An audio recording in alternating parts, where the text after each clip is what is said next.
Welcome to another exciting episode of Criminology Chats. I'm your host, JR, and today I'm thrilled to be joined by two brilliant students from the Chicago School, Alahna and Miranda. Hello, Alahna and Miranda. Hey, JR. Thanks for having me. I am a recent graduate of the Chicago School with my bachelor's in criminology with a specialization in forensic psych, and I am so excited for this episode. My name is Miranda. I am currently an undergraduate at the Chicago School. I am studying criminology with hopefully a specialization in forensic psychology. In this episode, we have the pleasure of welcoming Dr. Paul Boxer from Rutgers University-Newark. Dr. Boxer's research focuses on understanding and managing aggressive behavior in youth, particularly in extremely high-risk settings. For many years, Dr. Boxer has explored how highly aggressive youth, including psychiatric inpatients and gang members, react to evidence-based assessment and intervention strategies. Moreover, he has investigated the impact of ongoing ethnic, political, and neighborhood violence on the development of youth. Welcome, Dr. Boxer. Thank you for having me. I'm really excited about this conversation. I really do enjoy talking about the research and the theory related to not only the development of aggression and violence, but also the impact of video games and other media on behavior development. So my name is Paul Boxer. I am a professor of psychology at Rutgers University-Newark in northern New Jersey. I have a PhD in clinical psychology that I received in 2002 from Bowling Green State University, where I focused on clinical child psychology and developmental psychology. I also hold appointments as affiliate faculty in our School of Social Work and School of Criminal Justice at Rutgers. So I've been studying violence and aggression and the development of those behaviors for about 25-ish years now, starting in graduate school. I went to graduate school originally to kind of figure out whether I wanted to be more of a clinician or more of a researcher and kind of focus on child behavior problems generally. But I started graduate school in 1997, and in 1999 was the Columbine shooting. And that was an incident that really galvanized my interest specifically in violence, as well as the prediction of violence and the assessment of risk and managing violent behaviors and threats. And so since that time, I've really been almost exclusively focused in that arena in terms of my own research. About 10 to 12 years ago or so, I got also very interested in studying evidence-based practices in the juvenile justice system. What kinds of programs and services are in place to help kids who get detained or otherwise engaged with the legal system in some way. And so, yeah, that's been my focus. The violent media has been part of my research program over the years. It's not the central focus of my work, but I do think about violent media exposure as one of many specific risk experiences or risk exposures that kids can encounter as they grow up, and that certainly shapes their problem behaviors as they enter into adolescence and adulthood. So I hope that's enough of an introduction. I'm happy to say more if you have specific questions, but I'm also very interested to hear what kinds of questions you have about this area of research. Starting with, if you don't mind, why did you pick this particular topic? What was it that got you interested to kind of get this conversation going? Well, I kind of floated this to Miranda and Alahna, and they thought it'd be a good topic. We covered this a little bit in one of my classes that I taught, was current issues in the criminal justice system, media violence and aggression. And then Alahna can tell you a little bit about her job right now. And then with her job and that interest, I just started doing some research on folks out there who are more familiar with this area than I am. Why don't you go ahead, Alahna, and tell Dr. Boxer a little bit about your job? So I work at a school for behaviored children. They aren't allowed in the regular public system because of their behaviors. I work with from 6 to 18. I mean, we just had somebody graduate who was 19. So I think when this came across in class, I was like, oh, I'm very intrigued to talk about that. And then when he said we were doing a podcast on it, I got super excited because a lot of the kids that I work with play these kinds of video games. They play, I don't even know, Call of Duty, or I don't play a lot of video games, but like they'll come in and talk about how they had 10 kills last night. I'm like, well, is that part of the reason you're here? I did a lot in school with like the social learning theory. So do you think that social learning theory plays a role in the link between media violence and aggression? Absolutely. So social learning theory, and ultimately what it became in terms of social cognitive theory, is probably, I mean, there's some broader theories that are also can be brought to bear in terms of emotional development, those kinds of things. But with respect to kind of the basic tenets of why visual violence, even interactive visual violence, can shape the development of aggressive behavior, observational learning, social learning is right there. So the idea with observational learning theory and social learning theory and those perspectives is that the more kids see aggression in their social environments, the more likely they are to take on those behaviors themselves.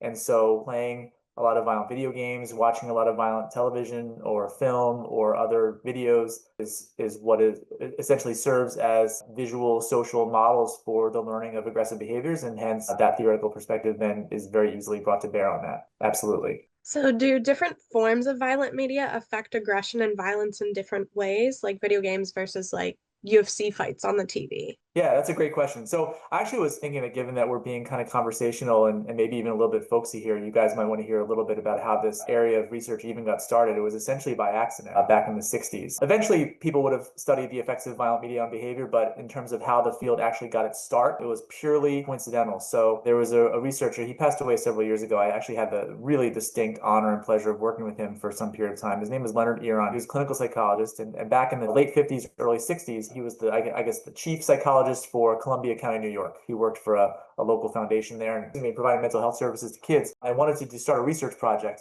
and was very interested in aggressive behavior and how it developed. And so he started a research project to look at the development of aggression. It was called the Columbia County Longitudinal Study. It started in 1960. A fantastic book on the first set of findings from that study came out in 1971 called The Learning of Aggression in Children.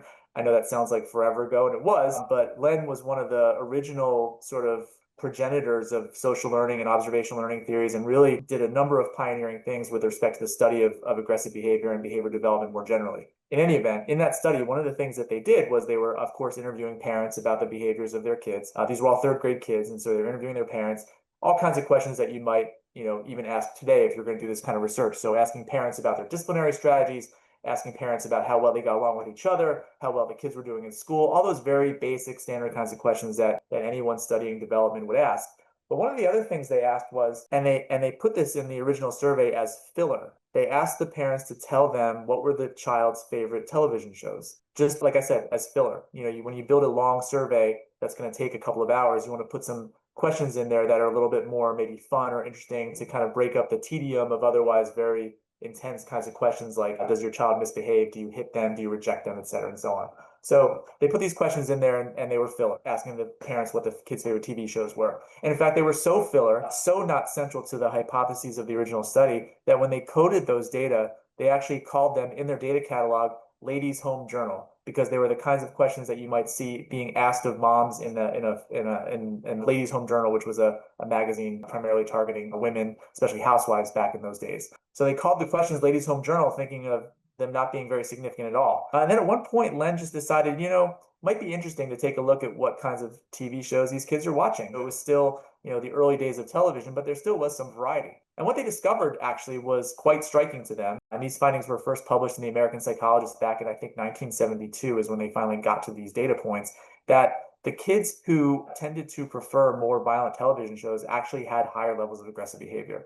Now we're not talking about like, what's a violent TV show now? I don't watch a whole lot of current TV. Like Walking Dead and stuff like that. That's pretty violent, I think. Yeah, if you think about violent TV shows now, we're not talking about anything close to that. I mean, we're talking about Paladin, Gunsmoke, The Lone Ranger, these early cops and robbers shows back from the late 50s, early 60s. Those shows, the kids who preferred those shows, according to their parents' reports, actually ended up, like I said, being higher in terms of their scores on aggressive behaviors. And that was the first evidence that ever came out suggesting that this effect was there. And again, like I said, it was pure coincidence. They just happened to ask these questions and then they had the chance to code these media programs. So back to your original question, Miranda, in terms of the different types of violence on different types of violent media and whether they have different effects, until video games started to get pretty involved and complicated and high quality in terms of their graphics and things like that, most of the research on violent media effects really did focus on film and television. Now that we have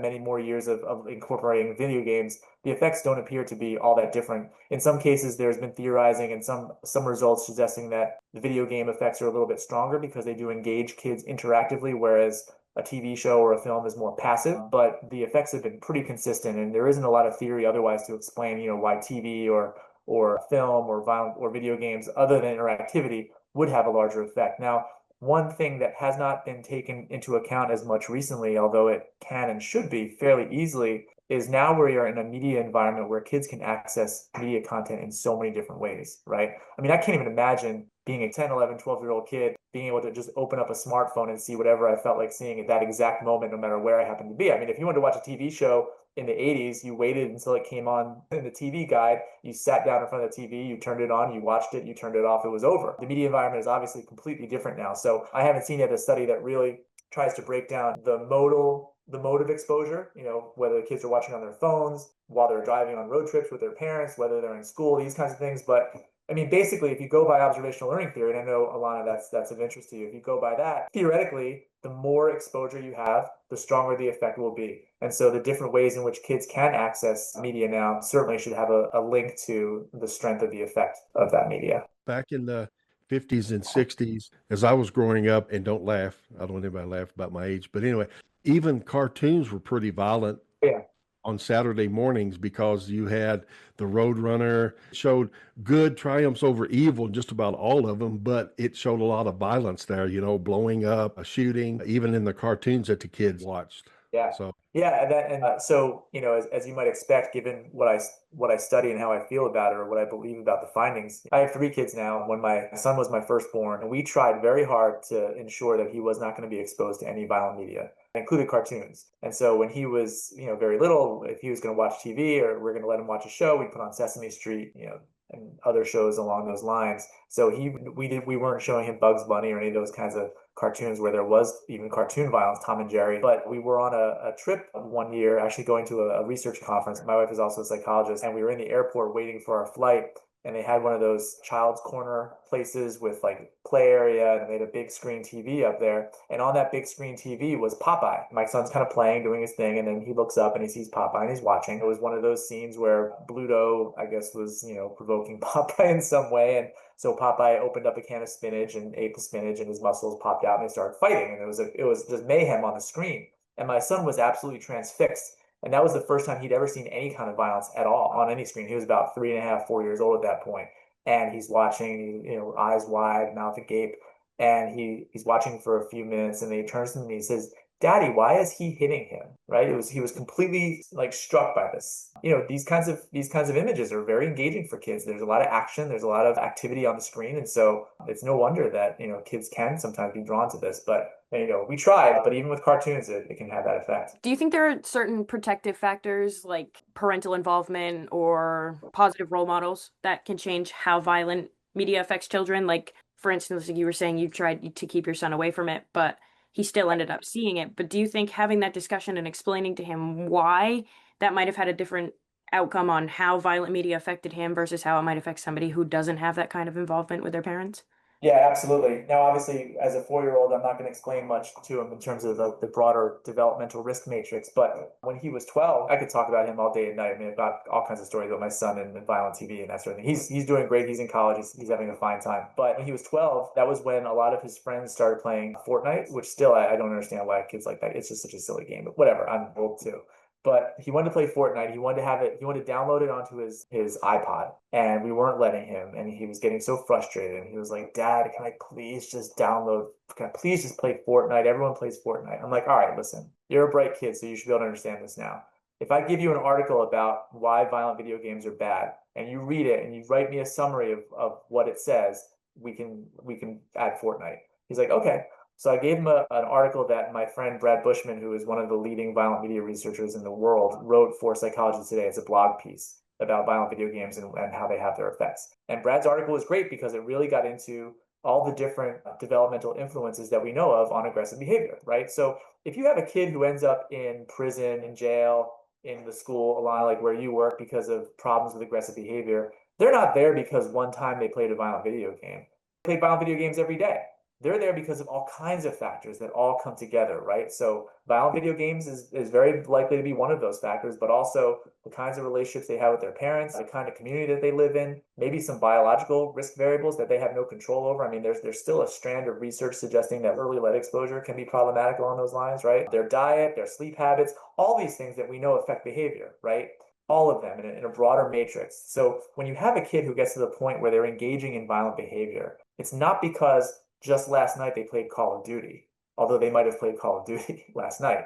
It's because for years they were exposed to those kinds of risk factors that cumulatively over time shaped their behavior in this direction where they now engage in violence, whether it's as a problem-solving strategy, whether it's as a way to reaction in terms of anger, what have you. It's not just the video games, right? So that's essentially the argument that Brad was making in this blog piece that I had my son read, and my son got it. He read the article, and then he wrote me this little essay about how even if he played violent video games, he doesn't have any of the other risk factors that are associated with aggressive behavior, so therefore it's no problem and I shouldn't worry about it. And I said, well, you're absolutely right. Here, download it, I don't care. And he downloaded it and he was fine with it, right? So a kid who's growing up, now, just as a sidebar, you guys are all criminology students, so you know, there's going to always be some small proportion of kids who might be manifesting something along the lines of callousness, unemotionality, psychopathy, sociopathy, whatever term you want to put on it, where even if they have a great upbringing, biologically, neurocognitively, etc., they've got this very unique genetic dispositional profile that kind of propels them into violence and aggression. Video games aren't going to necessarily those kids one way or the other, but in the main, in the average kid growing up, having exposure to a lot of positive influences really is going to have that protective, promotive effect that reduces the impact of video game play. Is there any evidence that violent media is addictive and creates a craving for this violence and aggression? Any kind of behavior that has high reward value attached to it can start to look like an addictive sort of behavior. So certainly I've seen studies that suggest that kids experience video games, not just violent video games, or kids can experience video game play, internet usage, social media usage, things like that as more or less an addiction in the sense that it's hard for them to control their use. It's hard for them to stop playing once they start. It's hard for them to distract themselves from wanting to think about playing when they're not playing. They experience cravings about playing. I haven't seen a study suggesting that it manifests in the way that you suggest, where playing the violent video games leads them to have a craving for engaging in aggression, but rather the craving would be for playing more of the game, staying on the game. I mean, and one thing that's tricky about these games too is that, and this isn't something that I've seen controlled very well in the literature yet either, that with the internet, you can turn on your PlayStation, pop in a violent game, and be playing it with other people, right, who you can hear in your headset and communicate with. So it becomes a social event in addition to this individual, video gaming kind of thing too. So sure, there might be some element where kids get addicted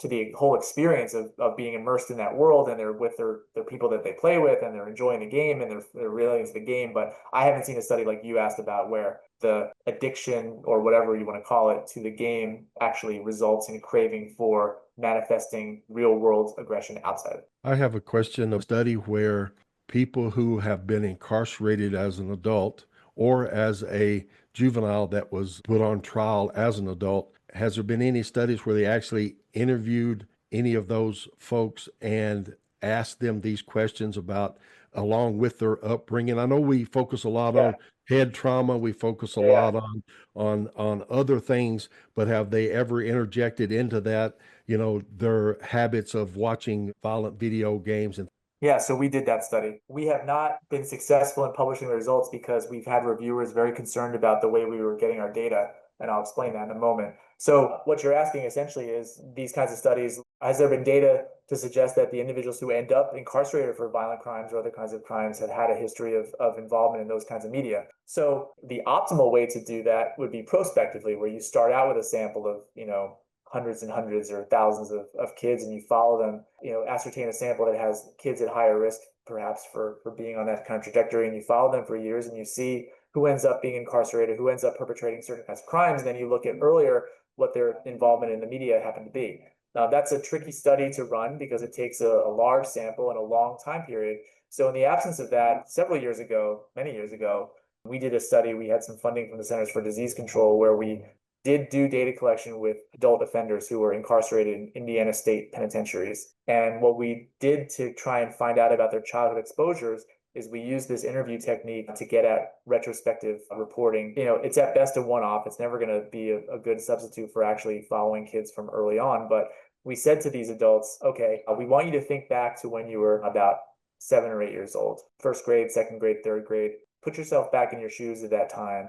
Where were you living? What kinds of things were you into? Who were your friends? What was your family like at that time? What was the community like where you lived? Like really try and give them a cognitive set for thinking about that. I mean, it's easy. I mean, that's actually, for many people, that's a fairly easy task to do that, to remember what you were like remember what things were like for you back at a certain age. I mean, I could ask you guys right now, think back to when you were in third grade or fourth grade or fifth grade. I guarantee you'd think of at least something that you associate with that time period, and it would be valid. So this was the setup that we gave them. We asked them that question, and we said, okay, now think back to the kinds of TV shows that you used to watch when you were that age. What was your favorite show when you were about 7 or 8 years old? And they would tell us, and we would collect their top 3. Same with films. I do think we asked about video games because the timing was such that they could have played early versions of some of the home consoles when I was little. So we asked about that too. And we did, and then so we asked about childhood, and then we would change the frame and say, now think back to when you were in high school.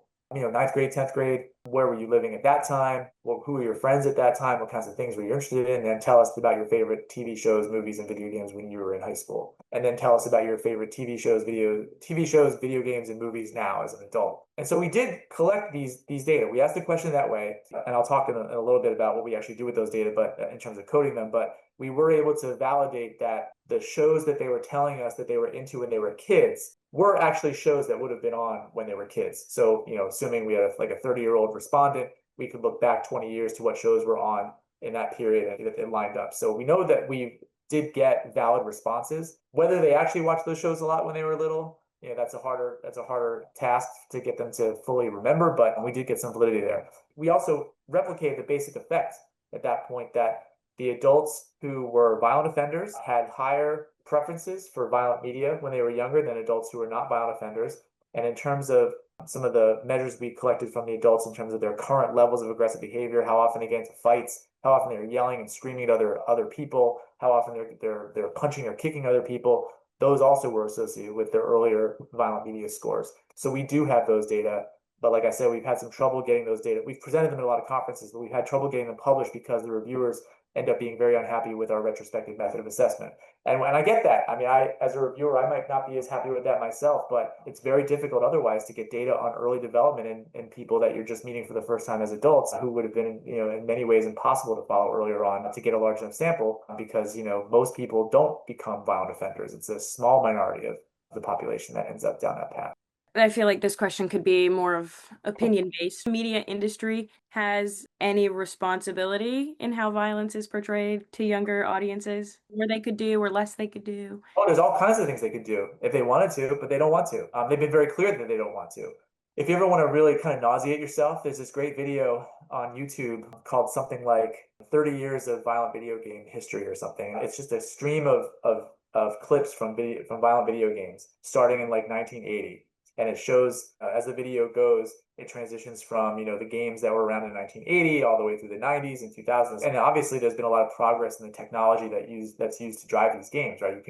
Very realistic. My son still plays like football and baseball, and I can't play with him because I can't work those complicated controllers, but just watching the visuals, it's incredible. It looks like it's live action from a TV. The quality of the representation is one thing, but the level of violence and gore that is now depicted is quite another. So even just going by that, the fact that video games now are exponentially more violent than anyone even could have imagined them to be back in the 80s suggests that obviously the folks who are designing those games have a lot of control over what they're putting together and have no interest on scaling that back. There have been attempts over the years to legislate better controls around kids accessing violent games, for example, that have failed. The entertainment that legislation has fought those attempts. And when pressed at various points over the years about, why are TV shows so violent or why are movies so violent, industry folks have said things like, we just reflect what society is like. We just represent, society. Back before like Netflix and cable, and there were just shows all over the place. And back in the days when there were just network TV shows, that was essentially all of television. That if you watched a night's worth of primetime TV and tried to extrapolate,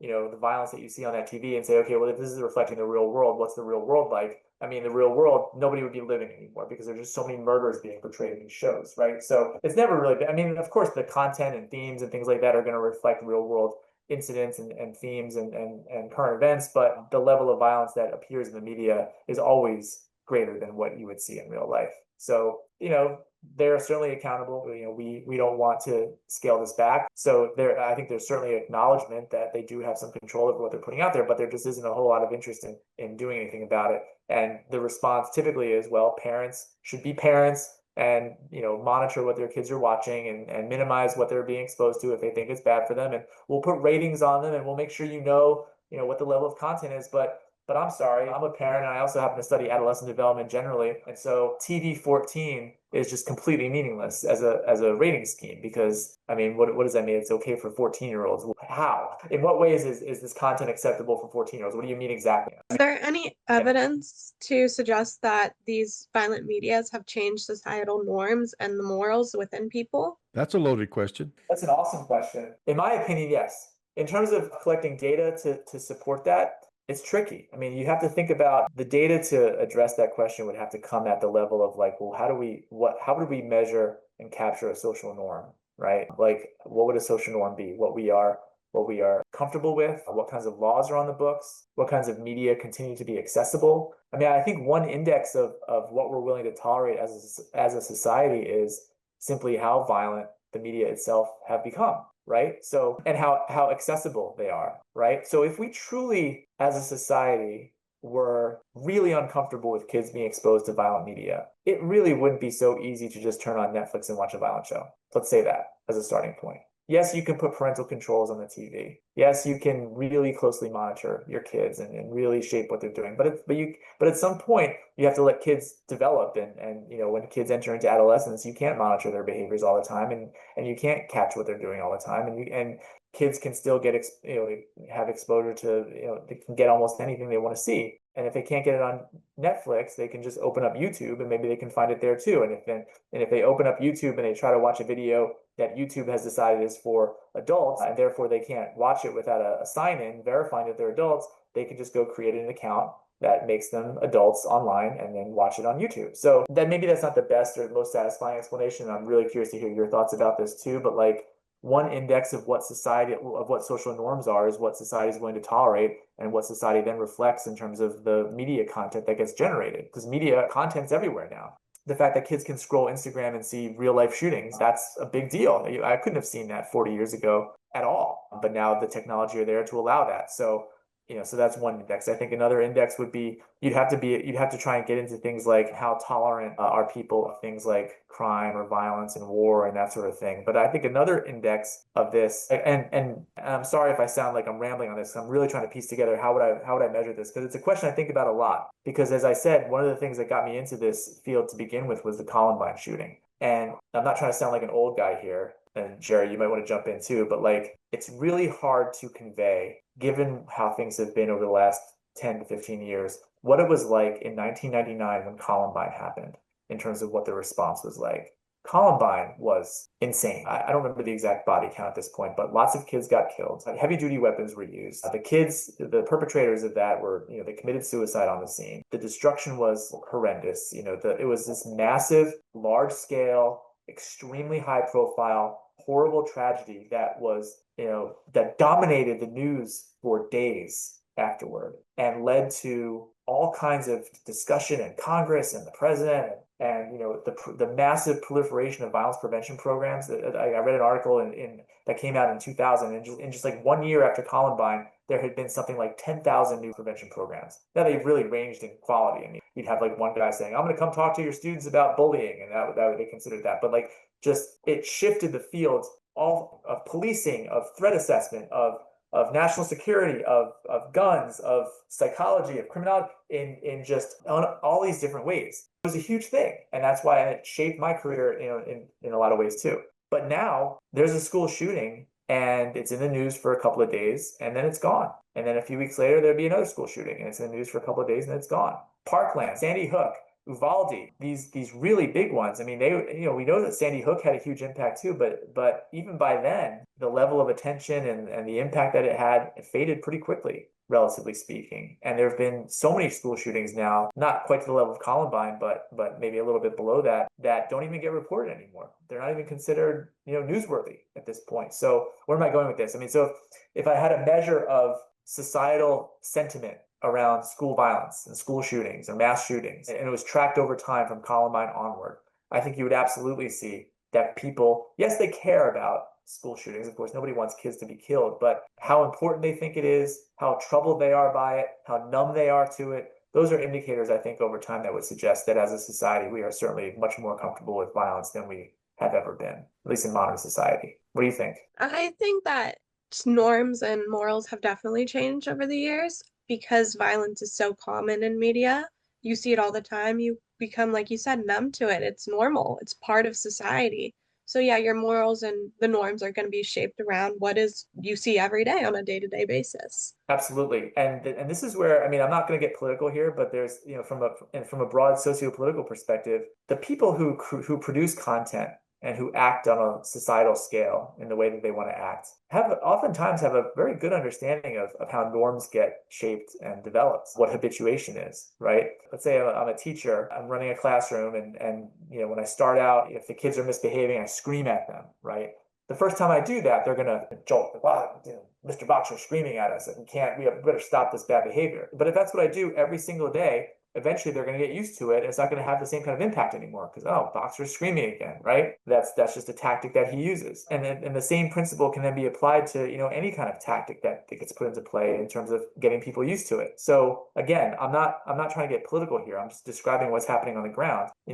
6 months ago, if we had immigration and customs enforcement agents scooping people up randomly on the street and throwing them into the back of the van and driving them away, we would be horrified. And I think there's still some degree of horror with that, but it's becoming so common and so familiar that I think the shock value of it is really diminishing. And what that means is that people are becoming accepting of it. Again, I'm not being political, I'm not taking sides, but if you want to introduce some new tactic into the population that some people might not be happy with, but you do it anyway, and you keep doing it, and ignore the negative consequences, ignore any backlash, and just keep doing it anyway, eventually people will accommodate to that because that has become their new normal. That's kind of an overused phrase, but that's exactly how that happens. That's how socialization happens. That's how we raise kids.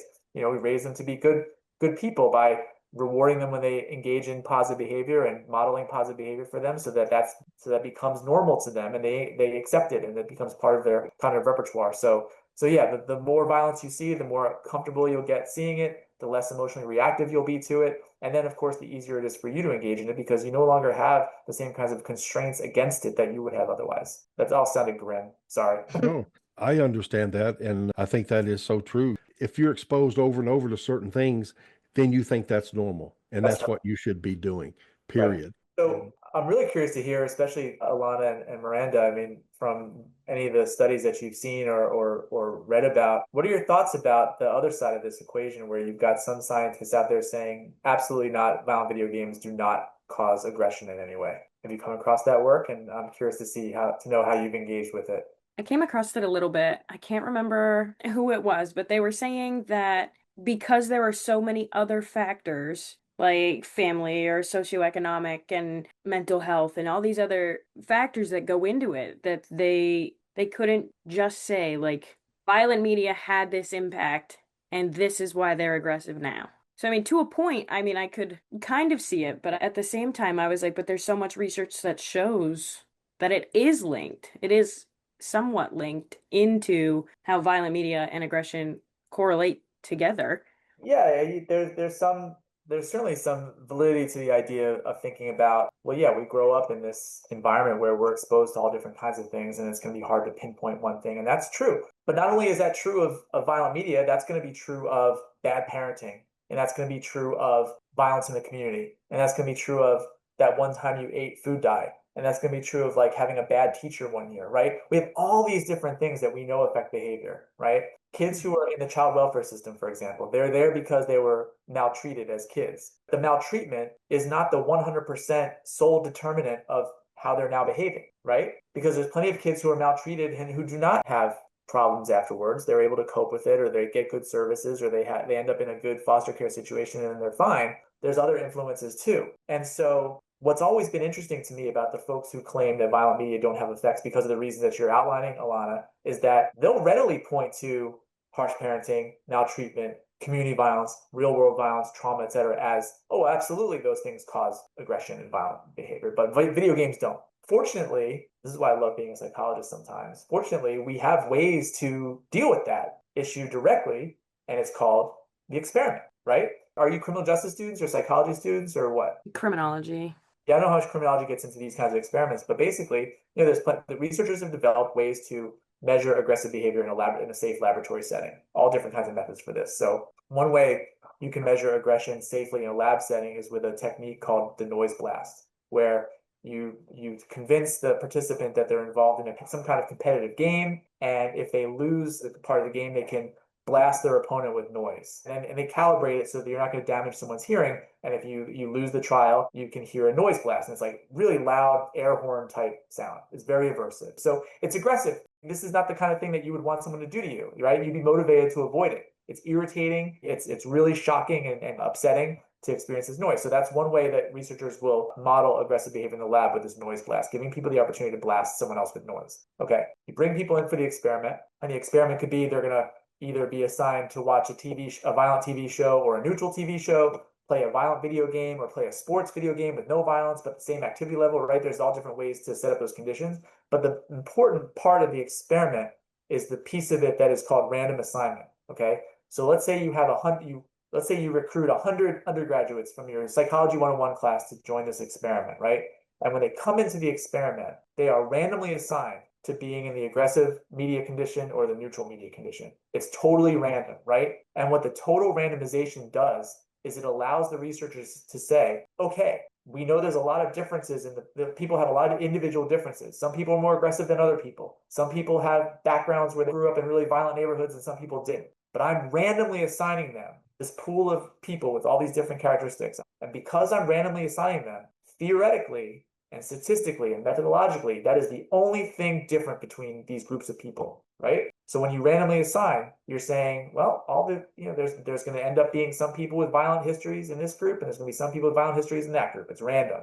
There's going to be some people who are maltreated in this group and some, you get what I'm saying with this, right? So it's totally random. Then the only thing distinguishing those two groups is whether they watch a violent TV show or a non-violent TV show. So the experiment then would basically look like, okay, come into the lab, sit down, watch this show, and then we're going to do this competitive game. So they watch the violent TV show, whatever it is, Sopranos, 24, I'm dating myself, Breaking Bad, whatever. Or they're going to watch this non-violent TV show, Seventh Heaven, Married with Children, whatever. And then they're going to take part in this task. And then in the task, they have the chance to engage in this noise blast as a measure of aggressiveness. And what the experimental evidence shows is that the violent media conditions, whether it's violent video game or a TV show or a violent movie clip, whatever, is pretty consistently associated producing more aggressive behavior in that task, right?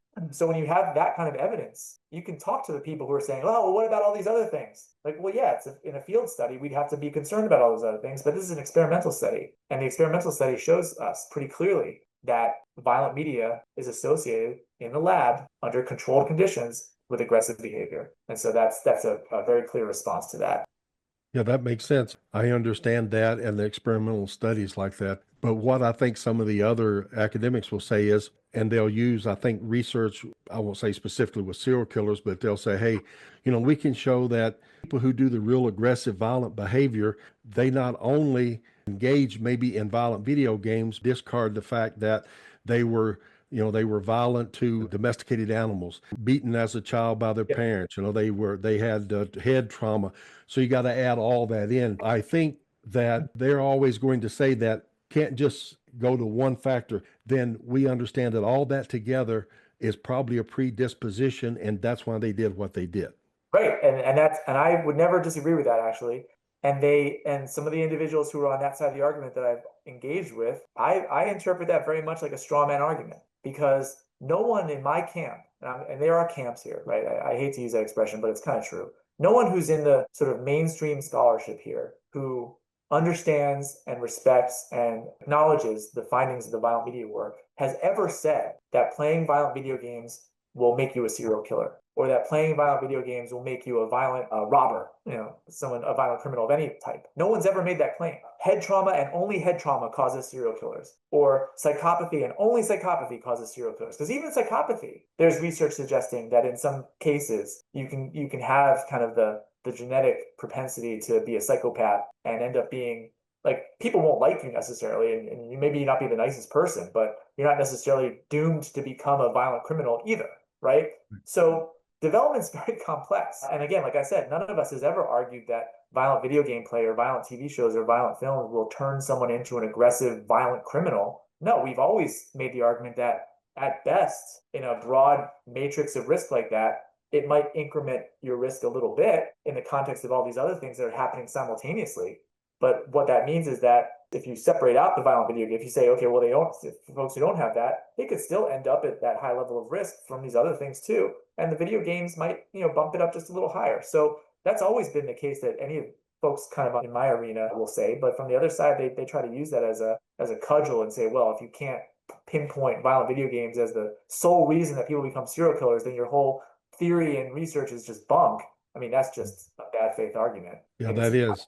No, I think that there's a lot of things that can contribute to someone doing what they did, not just one sole thing. But nowadays with youth, though, I do think that exposure to violent video games is a contributing factor in their development. And that, along with other factors that come into play with their development, can put them on a bad path later. I don't think it's something that should just be ignored. I think it should be part of that discussion of the development of these youth and how that impacts them, just like head trauma, just like an intimate partner violence in front of them and things of that nature.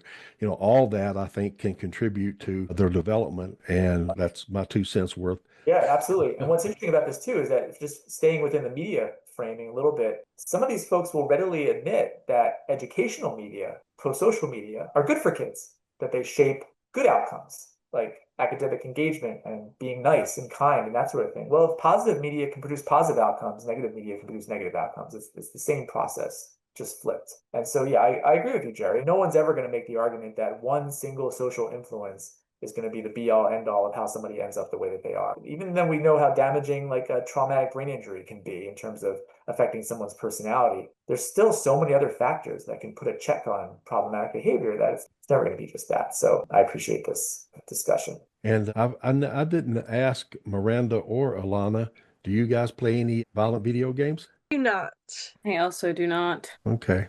You watch violent TV shows? Yeah, you said Breaking Bad and The Sopranos, and we just finished The Sopranos. And I mean, I watch NCIS, Criminal Minds, CSI Miami. I watch those all the time. Forensic Files, I mean, that's more of a reason, But also, two of you are, I'm not going to make a guess about your age, but more or less adults at this point with belief systems that have been shaped over many years, able to reason and think about what you're seeing and understand that, Tony Soprano's not kind of lurking around the corner. You don't have to be poised with a gun to fight him or anything like that, right? I mean, you can separate fact from fiction and TV from reality. Kids who are 6, 7, 8, 9 years old can't always do that. And they'll watch a show like The Sopranos and they'll think that's the way the world is. Or they'll watch a show like Breaking Bad and think, wow, everybody's kind of a drug dealer on the side and everyone, people are like secret psychopaths, and wow, like that's maybe if that's the world that I'm living in and I want to be an adaptive, normal kid, maybe that's a behavioral style I should take on too. When earlier in my career, probably when I was still in grad school, maybe my last year of grad school, I had a conversation with a senior colleague of mine who'd been doing this kind of work for a long time and talking about normative beliefs and norms, right? Her concern was when kids are growing up in like a violent community,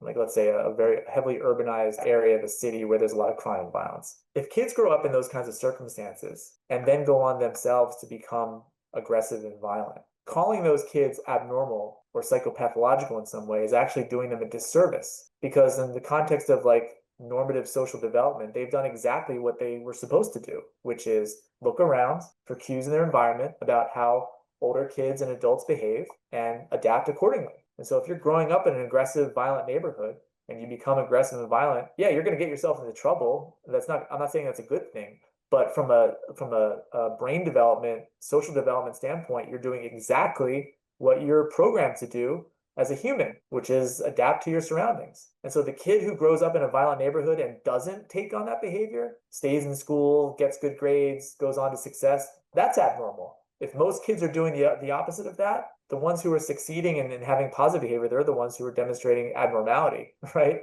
That's not pathological. It's good. That's the less expected outcome. So to play a lot of violent video games and become aggressive and violent as a result of it, or partly as a result of it, that's a completely normal, theoretically expectable response. And to suggest otherwise, that it wouldn't have that effect, would actually be suggesting an abnormal kind of process. You can look at in the military, for example, the Marines and the soldiers in the Army. They're conditioned over and over and over again to do certain things. That's a form of behavioral, kind of like Pavlov's dogs, conditioning to the nth degree, basically. Yeah. if you're on the battlefield and you are holding a rifle and your commanding officer says fire, he or she doesn't want you thinking about it and thinking, is this okay to do in this situation? What if I hurt somebody? What if, they don't want you thinking about that. They want you to fire, right? So if they say fire, fire. And that's why the basic training in those drills is just ready, aim, fire, ready, aim, fire. Just get conditioned and conditioned and conditioned so that you can enact that response. And so the folks who come at it from that perspective, who use that as an analogy, and it is a great analogy, and talk about, violent video games, for example, something like Call of Duty or Grand Theft Auto, where you literally are putting yourself into, now they're simulated, of course, putting yourself in these situations where you're shooting at people over and over again and holding the controller in such a way that you're simulating loading a rifle and cocking it and firing it. What the theory there would suggest is you're literally training kids how to shoot to kill. And again, plenty of kids, a lot of gamers are your age, right? They're young people, but some of them are a little younger than that. Most people don't immediately go pick up a gun and shoot somebody with it, and that is never the point. There's never been a case, as far as I can tell, of somebody playing Call of Duty deciding, wow, this was really easy and fun, I'm going to go get a gun and start killing people. It's never happened that way. But it's just been one influence among many that has increased the likelihood that they will eventually choose to and be able to enact violence. We want to thank Dr. Boxer for being here today on our episode, and we want to tell our listeners out there that he and another cohort of authors have a book that you can order through Rutgers EDU. It is called The Future of Youth Violence Prevention, a mixtape for practice, policy, and research. You can get 30% off and free shipping with discount code RUP30 at checkout. Go to http://youthviolence, that's youthviolence.Rutgers, RUTGERS.edu/ to order and pay for a copy of the book. Criminology Chats is brought to you by the Chicago School. For more information about the institution, please visit www.thechicagoschool.edu. I would like to extend my gratitude to the students who participated in this episode. We want to hear from our listeners, so please email us at crimpodcast@thechicagoschool.edu. That's CRIMPODCAST at the Chicago CHICAGO School SCHOOL.edu. This podcast is produced and edited by A.M. Peters with additional post services provided by Audio Photo Synthesis. I'd like to give a special shout out to her because if it wasn't for her, this episode and all episodes would not be possible. So thank you so much, Amy. I'm J.R. Rainbolt, your host, and I eagerly anticipate you listening to our next episode. Be safe out there. The views and perspectives shared in these recordings are intended solely for informational purposes and do not reflect the official stance or policies of the speakers or the Chicago School. Any commercial products and manufacturers mentioned are included for informational reasons only and do not imply endorsement or approval by the speakers or the Chicago School.